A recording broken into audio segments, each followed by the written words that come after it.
Boa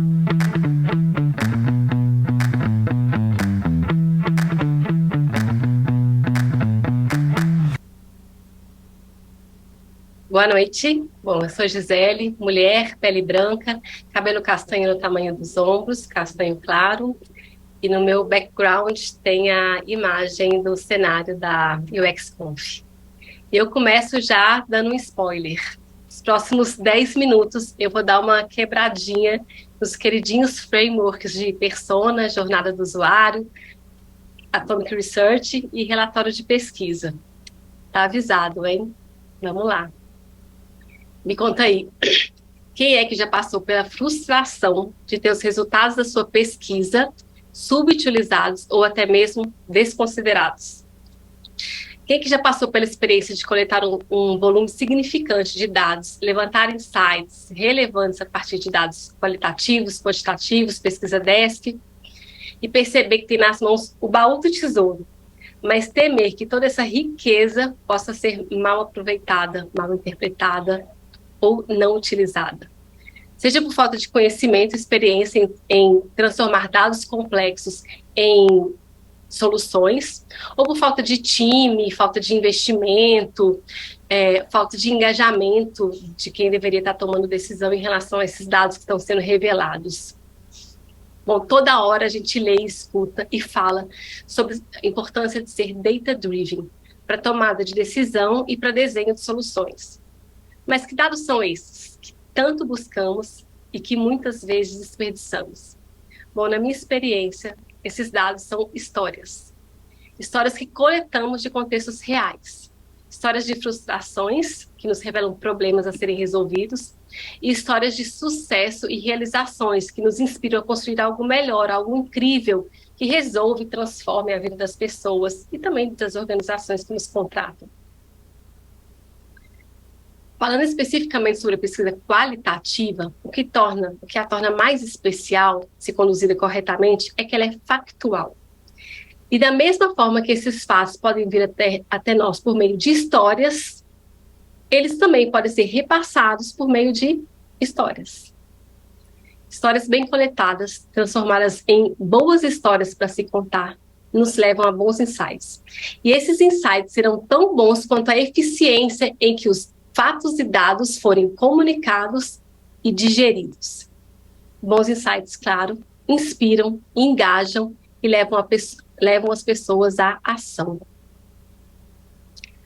A Colleen Nafke, autora do consagrado Storytelling with Data, ela fala sobre o volume de treinamentos e palestras que ela dá ao redor do mundo para pessoas de negócios, vendas, engenharia, design, todas sentadas lado a lado no mesmo curso. Segundo ela, isso demonstra que uma das skills mais relevantes em qualquer empresa que usa dados para tomada de decisão é como se comunicar efetivamente por meio de dados. Bom, eu estou falando aqui principalmente sobre dados qualitativos, UX Research, pesquisa de campo, mas não exclusivamente, já que, claro, na maioria das vezes a gente combina, esses diversos dados e fontes e naturezas de informação numa boa pesquisa. Acho que vocês também, né? Mas os conceitos de síntese apresentados no livro da Colleen, com foco maior em dados quantitativos, eu percebi que eles também servem para dados qualitativos ou combinados. Ela fala, por exemplo, sobre a importância de destacar os dados que estimulam a ação e recomenda evitar dados, fatos históricos que causam desconforto. Eu achei isso super interessante. Dados desconfortáveis podem, na verdade, impedir a ação, a depender principalmente da forma com que eles forem apresentados e, então, entendidos. Ou seja, por favor, não contem histórias trágicas, não façam esse recorte da sua pesquisa, do seu resultado. Não é sobre qualquer história e também não é contar toda a história que você observou. Então, como fazer? Bom, em resumo, toda síntese de pesquisa tem as etapas de análise exploratória e análise explanatória. Na etapa exploratória é quando a gente investiga. O que tem de interessante aqui? O que eu aprendi com essa história que mais alguém vai se importar? Quem tomaria alguma ação a partir desse dado? E aí, depois de identificar as informações mais relevantes, a gente vai para a etapa explanatória, que é quando você tem algo a ser comunicado para alguém. Isso é super importante. Definir o que você vai comunicar e para quem. Então, é quando a gente começa a criar os fragmentos de histórias, que são sentenças, que são partes de uma grande história que você está desenvolvendo. Isso significa dizer, então, que dependendo do seu mapa de stakeholders de consumo da sua pesquisa, você vai precisar contar histórias diferentes ou pedaços diferentes de uma mesma história. O desenvolvedor é o CEO. Todo mundo precisa ouvir uma boa história, que o incentive a agir e a realizar um bom trabalho, a realizar o seu trabalho. Mas como é que a gente tem feito? Já desses, meu colega William Grillo me chamou a atenção para isso. A gente anda usando métodos muito objetivos de coleta e análise de dado. Eu lembro de já ter feito isso. Quem nunca? Técnicas como o nosso queridinho Atomic Research, por exemplo, ele acaba por tentar objetivar algo que é essencialmente subjetivo ao reduzir o dado a um átomo. Mas, na verdade, os dados possuem camadas de interdependência, que só podem ser percebidos através de histórias. Uma das pesquisas das quais eu mais me orgulho foi justamente a que eu mais me dediquei, eu e o meu grupo de pesquisadoras do mestrado. A gente mais se dedicou a usar o storytelling para apresentar uma quantidade grande de achados oriundos de pesquisa, quali, quanti, desk combinados. Nós combinamos e estruturamos os achados mais valiosos em uma narrativa de poucos parágrafos. Sim, resumimos em poucos parágrafos, parágrafos curtos, e a gente leu para os nossos stakeholders.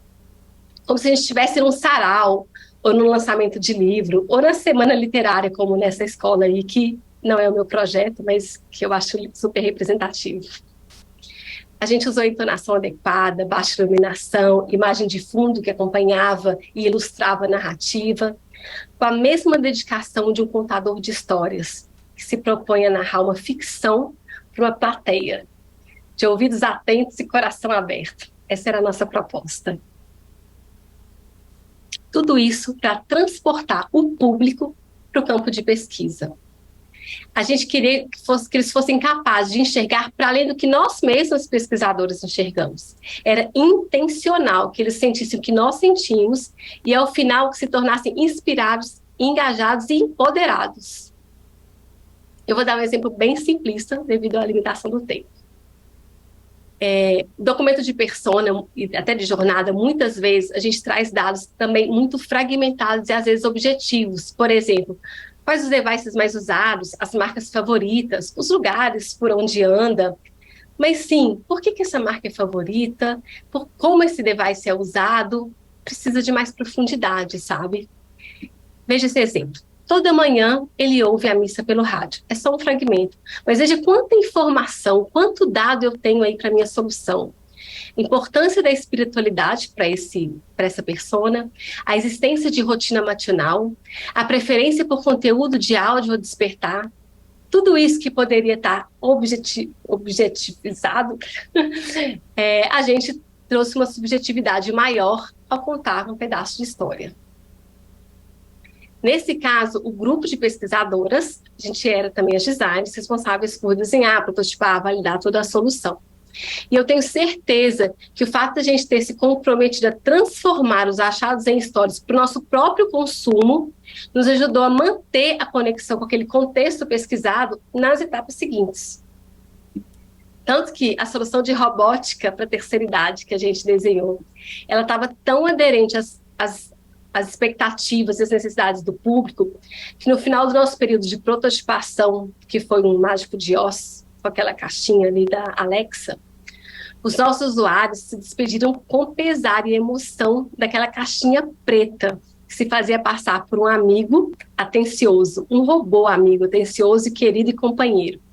Como quem se despede de um grande amigo ou um amor de verão, com lágrimas nos olhos, com o nosso protótipo. Isso para mim é storytelling a serviço do design e também eu acho que a gente pode chamar de meta-design. A atenção dedicada à forma com que você faz suas entregas e não somente conteúdo, terá uma forte influência na maneira com que sua entrega será consumida, digerida, compreendida e utilizada. E, consequentemente, nos próximos passos a serem dados em seu projeto. Isso não vale apenas para a entrega de pesquisa.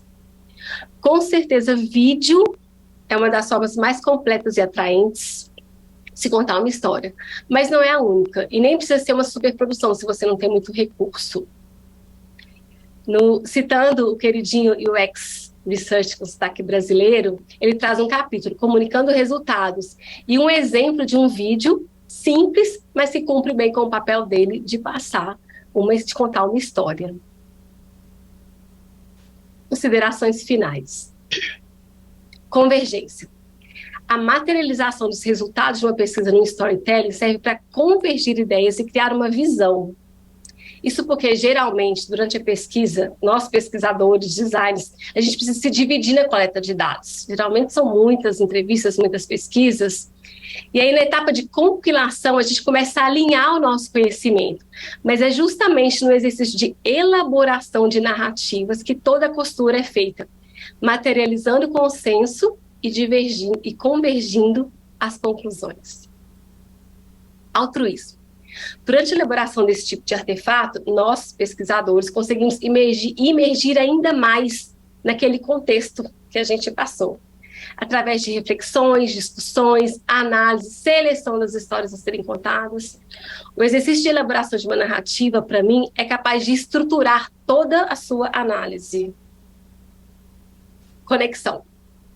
Algumas imagens são capazes de contar uma história inteira.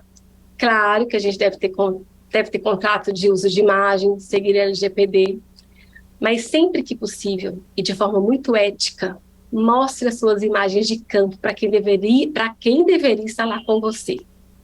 E permita que tenham a oportunidade de olhar no olho do seu pesquisado.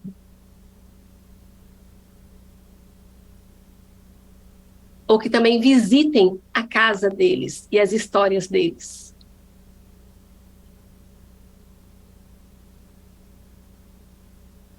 E por último, mas não menos importante, não se sinta mal por deixar histórias para trás. Traga apenas o essencial.